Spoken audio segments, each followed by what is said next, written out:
Mega Nandamuri కుటుంబాల మధ్య ఉన్న అనుబంధం మరొకసారి సోషల్ మీడియాలో హాట్ టాపిక్గా మారింది. Mega power star Ram Charan, ఉపాసన దంపతులకు కవలలు ట్విన్స్ జన్మించారనే వార్తలతో అటు మెగా అభిమానుల్లో పండగ వాతావరణం నెలకొన్న విషయం మనందరికీ తెలిసిందే. ఈ శుభ సమయంలో man of masses Nandamuri Balakrishna గారు పంపిన ఒక ప్రత్యేకమైన కానుక ఇప్పుడు అందరినీ కూడా ఆశ్చర్యపరుస్తుంది, నెటిజన్ల మనసు గెలుచుకుంటుంది. తెలుగు చిత్ర పరిశ్రమలో రెండు అగ్ర కుటుంబాలైన అటు మెగా ఇటు నందమూరి కుటుంబాల మధ్య వృత్తిపరమైన పోటీ ఉన్నప్పటికీ వ్యక్తిగతంగా వారి మధ్య ఉన్న స్నేహం ఎంతో గొప్పది. ఇటీవల మెగా ఫ్యామిలీలోకి వారసులు అడుగుపెట్టడం ఆ ఇంట్లో సంబరాల అంబరాన్ని తాకాయి.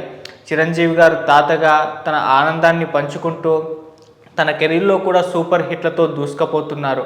ఇటువంటి ఈ సంతోషాన్ని రెట్టింపు చేస్తూ నందమూరి బాలకృష్ణ గారు ఒక అరుదైన రీతిలో స్పందించడం జరిగింది. రామ్ చరణ్ గారి పిల్లల కోసం బాలయ్య బాబు గారు ప్రత్యేకంగా వెంకటేశ్వర స్వామి విగ్రహాన్ని అలాగే తిరుమల శ్రీవారి ప్రసాదాన్ని పంపించినట్లుగా వార్తలు వినిపిస్తున్నాయి. సాధారణంగా ఖరీదైన వస్తువులు, కార్లు గిఫ్ట్లుగా ఇవ్వడం మనం చూస్తూ ఉంటాం. కానీ బాలయ్య గారు ఇలా ఆధ్యాత్మికమైన కానుకను ఎంచుకోవడం ఆయన సంస్కారానికి అద్దం పడుతుంది. లోకమంతా బాగుండాలి, అందులో మనం ఉండాలి అనే సిద్ధాంతాన్ని నమ్మే బాలయ్య గారు మెగా వారసులకి దైవ ఆశీస్సులు ఉండాలని ఈ ప్రసాదాన్ని విగ్రహాన్ని పంపడం విశేషం. బాలయ్య బాబు గారు కేవలం సినిమాల్లోనే కాదు, నిజ జీవితంలో కూడా ఎంత నిక్కచ్చిగా ప్రేమగా ఉంటారనేది ఈ ఘటన మరొకసారి నిరూపించింది. గతంలో అన్స్టాబుల్ షోలో చిరంజీవి గారి గురించి, రామ్ చరణ్ గారి గురించి ఆయన మాట్లాడిన తీరు అందరినీ ఆకట్టుకున్న విషయం మనకు తెలిసిందే. ఇప్పుడు నేరుగా రామ్ చరణ్ గారి ఇంటికి ప్రసాదం పంపడం ద్వారా అందరి మంచిని కోరుకునే తన విశాల హృదయాన్ని ఆయన చాటుకున్నారు. ఈ వార్త ఇలా బయటకు రావడంతో ఇటు మెగా అభిమానులు అటు నందమూరి అభిమానులు సోషల్ మీడియాలో సందడి చేస్తున్నారు. మంచి మనసున్న బాలయ్య బాబు గారు అంటూ కామెంట్స్ నెటిజన్స్ దగ్గర నుంచి రావడం కూడా మనం చూస్తున్నాం.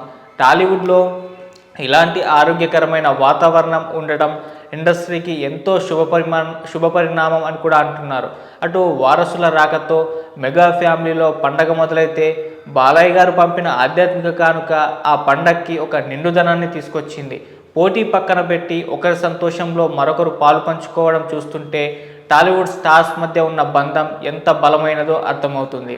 ఇక ఇటు సినిమాల పరంగా చూసుకుంటే బాలయ్య గారు ఆల్రెడీ వీరసింహారెడ్డి డైరెక్టర్ అయిన గోపీచంద్ మల్లేన్ గారితో ఒక సినిమా తీస్తున్న విషయం మనకు తెలిసిందే. ఇక ఇటు చిరంజీవి గారు మనశంకర వరప్రసాద్ గారు సినిమా భారీ విజయం సాధించిన తర్వాత ఫుల్ జోష్లో ఉన్నారు. అటు విశ్వంబర సినిమా ఈ సమ్మర్లో రిలీజ్ కానున్న విషయం తెలిసిందే. ఇక ఈ రెండు సినిమాల తర్వాత ఆయన ఇప్పుడు బాబీ గారి డైరెక్షన్లో ఒక సినిమా చేస్తున్నారు. అయితే ఇటు చిరంజీవి గారి సినిమా బాబీ గారితో అలాగే బాలకృష్ణ గారి సినిమా గోపీచంద్ మల్లేన్ గారితో ఈ రెండు సినిమాలు కూడా వచ్చే సంక్రాంతికి 2027లో పోటీలో ఉండబోతున్నట్టుగా కూడా ఇప్పటి నుంచే వార్తలు రావడం చూస్తున్నాం. అలా సినిమాల పరంగా ఈ సంక్రాంతికి మనం బాలయ్య గారు చిరంజీవి గారి మధ్య ఒక పోటీ అయితే మనం చూడాల్సిన అవసరం అయితే వచ్చే సంక్రాంతికి తెలుస్తుంది. సో ఆల్రెడీ కెరీర్ పరంగా అటు బాలయ్య గారు వరుస విజయాలు కంటిన్యూ అయితే చేస్తున్నారు. అటు చిరంజీవి గారు కొన్ని సినిమాలు ఫలితాలు పెద్దగా తేడా కొట్టిన తర్వాత మనశంకర వరప్రసాద్ గారి సినిమాతో ఆయన ఒక కంబ్యాక్ ఇచ్చారు, ఇండస్ట్రీ హిట్గా నిలిచారు, 300 కోట్ల క్లబ్లో ఆయన సినిమా చేయడం జరిగింది. సో అలా ఇప్పుడు అంత మంచి విజయాన్ని సాధించిన తర్వాత విశ్వంబర సినిమాతో ఈ సమ్మర్లో మనల్ని పలకరించబోతున్నారు. ఆ తర్వాత వెంటనే సంక్రాంతికి కూడా ఆయన బాబీ గారి డైరెక్షన్లో సినిమా చేసే సినిమా సంక్రాంతికి తీసుకొస్తున్నారు. అలా వీళ్ళిద్దరు సినిమాలు కూడా సంక్రాంతికి పోటీలో ఉండడం చూస్తున్నాం. అటు రామ్ చరణ్ గారు కూడా పెద్ద సినిమా ఏప్రిల్ 13న రిలీజ్కు సిద్ధమైపోయింది. ఆ సినిమా మీద కూడా భారీ అంచనాలు ఉన్నాయి. ఆ సినిమాతో రామ్ చరణ్ గారు ఒక కంబ్యాక్ ఇస్తారు అని చెప్పేసి కూడా ఇప్పటి నుంచి మెగా అభిమానులు సంబరాలు చేసుకోవడం మనం చూస్తున్నాం. అలా సినిమాల పరంగా కూడా ఫుల్ బిజీగా మంచి విజయాలతో దూసుకుపోతున్నారు అటు మెగా హీరోలు ఇటు నందమూరి హీరోలు అని చెప్పుకోవాలి.